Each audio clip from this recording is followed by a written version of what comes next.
ரீசென்ட்டா ஒரு போஸ்ட்ல வந்து அதிகாரப்பூர்வமா வந்து திரு ஓபிஎஸ் அவர்கள் வந்து தாவேக்கால இணைய உள்ளார் அப்படின்னு சொல்லி ஒரு நியூஸ் வெளில வந்தது.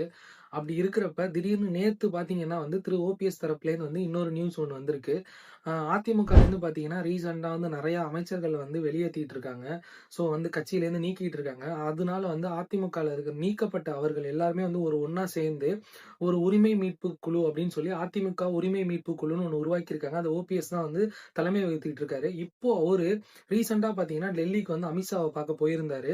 ஸோ, அதுக்கப்புறம் வந்து பார்த்தீங்கன்னா, அவரு இந்த விஷயத்த வந்து அறிவிக்கிறாரு. என்னன்னா, இந்த உரிமை மீட்பு குழுவ வந்து உரிமை மீட்பு கழகமா வந்து அவர் மாத்தி, அத வந்து ஒரு கட்சியா அறிவிச்சுட்டதா, அது அதிகாரப்பூர்வமா அறிவிக்கிறதா, அமித்ஷாவ பார்த்து என்டிஏல வந்து பேச்சுவார்த்தை நடத்தினதா வந்து நியூஸ் வந்து வெளிய வந்திருக்கு. இது எந்த அளவுக்கு உண்மைங்கிறது எனக்கு தெரியல.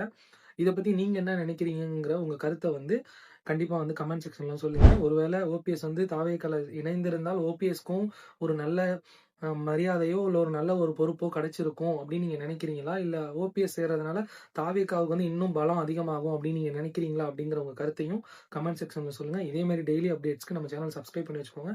என்னோட இன்ஸ்டாகிராம் ஐடி ஃபாலோ பண்ணிக்கோங்க. ஓகே, பாய்.